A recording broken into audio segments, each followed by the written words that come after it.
como vai você do outro lado da tela? Tudo bem? Seja muito bem-vindo ao Lática. Eu sou o Fábio e a aula de hoje, o assunto são os combustíveis fósseis, extremamente importantes para a movimentação de veículos, para a geração de eletricidade, para a produção industrial.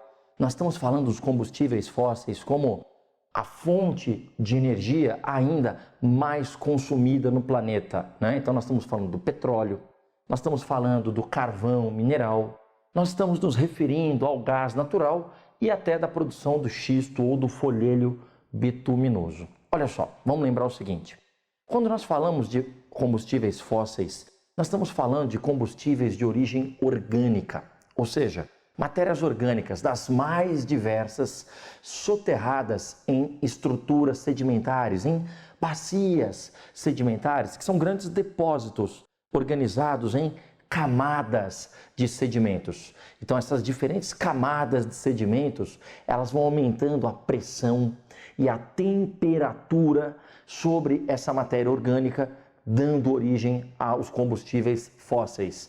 Basicamente, a diferença dos combustíveis fósseis está no tipo de matéria orgânica. Por exemplo, o petróleo, ele é formado a partir do soterramento de matéria orgânica de origem marinha, de origem lacustre. Então são algas, são plânctons no fundo dos mares, dos lagos, e que, com o passar do tempo, essa matéria orgânica de origem marítima foi soterrada, dando origem ao petróleo. Significa dizer que toda reserva de petróleo ou está abaixo do nível do mar, ou um dia necessariamente esteve abaixo do nível do mar. O comportamento do clima, com o passar das eras geológicas, o clima ele muda e o nível do mar ele se altera. Então hoje uma reserva de petróleo que porventura esteja ou acima do nível do mar, com certeza um dia esteve abaixo do nível do mar. Tudo bem? Essa é uma diferença importante, por exemplo, para o carvão mineral. O carvão mineral já é outro tipo de matéria orgânica. É matéria orgânica de origem lenhosa. Ou seja, nós estamos falando de matéria orgânica associada a antigas florestas que foram soterradas. Então, basicamente, a diferença dos combustíveis fósseis está no tipo de matéria orgânica, se é marinha, se é terrestre, se é lenhosa ou se não é lenhosa. No caso do carvão mineral, é matéria orgânica terrestre de origem lenhosa, tá bom? Muito bem. Vamos lembrar que esse modelo ele não é renovável, esse modelo ele é extremamente poluente. E se é a fonte de energia mais consumida no mundo, petróleo e carvão mineral principalmente, isso mostra como a matriz energética mundial definitivamente ela não é sustentável. Agora, com relação ao carvão mineral, existem diferentes categorias, tipos diferentes de carvão mineral. O carvão do tipo turfa, o lignito, o carvão mineral do tipo hulha e o antracito. Basicamente, a diferença entre eles é o valor econômico, e o valor econômico ele está condicionado ao potencial energético, ao potencial de queima. Então, no caso da hulha, tem um maior valor econômico, pois ele tem um maior poder de queima, um maior potencial energético. Essa variação no potencial de geração de energia em forma de calor se deve basicamente à variação de umidade, impurezas, teor de oxigênio, teor de carbono. Então, por exemplo, a turfa e o lignito têm um valor comercial menor, pois tem um maior teor de umidade, tem mais oxigênio, menos carbono, então o potencial de queima, a produção de calor a partir da queima, ela é menor. É por isso que a turfa e o lignito são utilizados principalmente para produção em termoelétricas. Afinal de contas, a demanda de uma termoelétrica por energia em forma de calor, ela é menor. Então, dá para usar a turfa e o lignito. Tudo bem?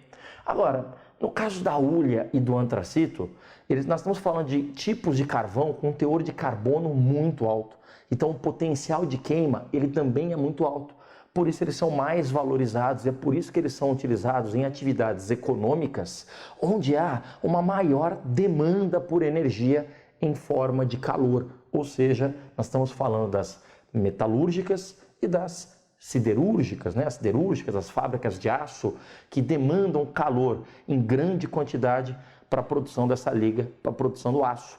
Vamos lembrar que o carvão ele tem uma importância presente e histórica, afinal de contas, fecha aqui, voz da consciência, ó, é a base energética da primeira revolução industrial. Lembra? Então, lá na primeira revolução industrial, lá na Inglaterra, né, na transição do século XVIII para o século XIX, no Reino Unido, na primeira revolução industrial, o carvão vai ser utilizado como a principal fonte de energia naquele período. Hoje, a fonte mais consumida ainda é o petróleo, porém o carvão continua sendo fortemente utilizado para a produção elétrica.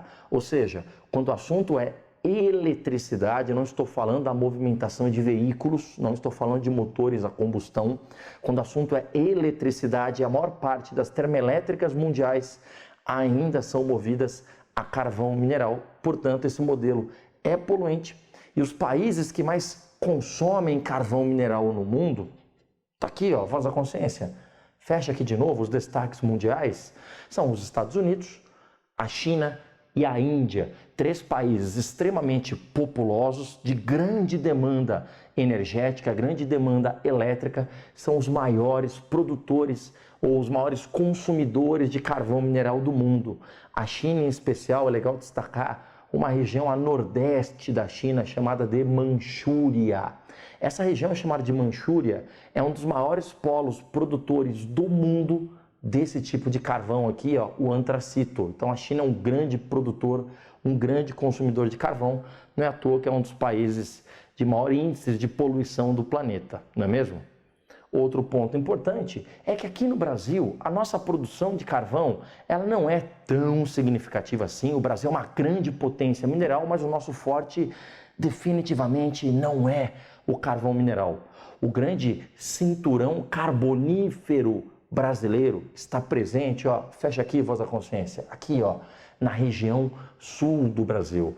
Está no Rio Grande do Sul, está em Santa Catarina, está no estado do Paraná. São os 3 grandes produtores de carvão mineral no Brasil, mas o carvão mineral brasileiro, ele é predominantemente do tipo turfa, do tipo lignito, então é um carvão de baixa qualidade. Por isso que o Brasil ainda é um país importador de carvão mineral. Vamos lembrar que o único bom destaque de um carvão de qualidade um pouco melhor está em Santa Catarina, na região do Vale do Tubarão, região ali das cidades de Criciúma, Lauro Miller, Uruçanga, que é um cinturão carbonífero, onde se encontra a hulha, que é um carvão um pouco melhor no sul do Brasil. Tudo bem? Outro combustível fóssil importante para a gente continuar a análise aqui, ó, é o gás natural. Vamos lembrar que o processo de extração do gás, ele pode estar associado ou não a reservas de petróleo. Então você vai encontrar gás de 2 formas, ou reservas de gás associadas ao petróleo, como está aqui, ou reservas de gás individual. Esse processo é um processo de retirada do gás, de obtenção do gás e distribuição através de um sistema de objetos técnicos, ou seja, infraestrutura de gasodutos. Então, se não tiver uma infraestrutura de gasodutos para distribuição, não tem como o aproveitamento econômico dessa fonte. Vamos lembrar que dentre os combustíveis fósseis, ele é o menos poluente. Vamos lembrar também que ele é utilizado para diversas aplicações. Tem vários usos econômicos para o gás natural. O gás natural ele pode ser utilizado em queima de termoelétricas. O gás natural ele pode ser utilizado como transporte, o gás natural veicular para movimentação de veículos, ou pode ser utilizado para fins domésticos. Ou seja, quando nós falamos do gás natural para fins domésticos, principalmente para o aquecimento, sistemas de aquecimento a gás em cidades mais frias do Brasil e principalmente do mundo. Na Europa, o sistema de aquecimento a gás ele é muito popular, só que a Europa não é um grande produtor de gás. Então, a Arábia Saudita, os Estados Unidos e a Rússia são grandes produtores de gás natural. Então, a Rússia é o grande fornecedor de gás para a Europa. Então, existe uma malha gigantesca, uma rede gigantesca de gasodutos interligando a Rússia e a Europa, fazendo inclusive com que a Europa ela seja dependente economicamente, ou melhor dizendo, energeticamente da Rússia. Há uma dependência. Se a Rússia é um grande fornecedor de gás, então quem garante o aquecimento dos lares europeus durante o inverno é o gás proveniente da Rússia, tá bom? No caso do Brasil, nós temos muitas reservas de gás. associadas principalmente à plataforma continental brasileira, junto à costa brasileira, junto às reservas de petróleo. Aqui no Brasil tem muito gás associado ao petróleo, mas não quer dizer que o Brasil não seja um país importador desse importante recurso.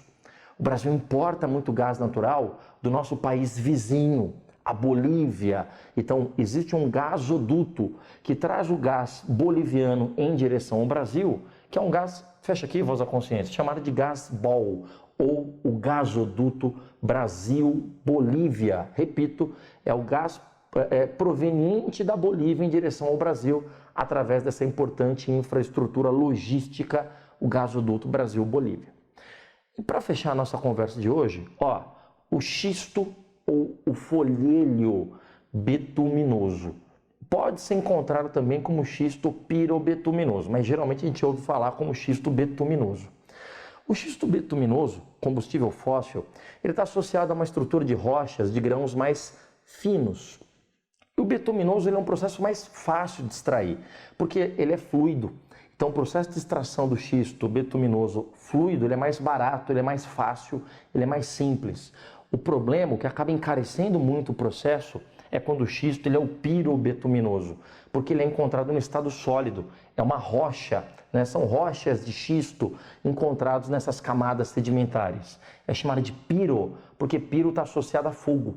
Então a rocha ela tem que ser aquecida, e essa rocha, depois de aquecida, ela vai dar origem ao óleo ou ao petróleo de xisto, que é até mais leve do que o petróleo convencional, ou pode dar origem também ao gás de xisto, né? Os Estados Unidos, um grande destaque mundial da produção de xisto, tanto do petróleo de xisto, os Estados Unidos grandes produtores, como o gás de xisto. Porém, esse processo de extração do gás natural, o processo de extração do xisto, ele é um processo extremamente caro e impactante. O processo ele é chamado, fecha aqui de novo, voz da consciência, de extração de xisto por fracking, ou fraturamento hidráulico, que consiste em jatos de água sob altíssima pressão. Esses jatos de água sob altíssima pressão, misturados com areia, misturados com produtos químicos, que vai gerar ruptura na estrutura rochosa, vai gerar contaminação do solo, contaminação das águas. Então o processo ele é um processo caro e extremamente impactante sob o ponto de vista ambiental. Tudo bem? Na aula de hoje é isso. Faça os exercícios. Um forte abraço. Até mais. Tchau.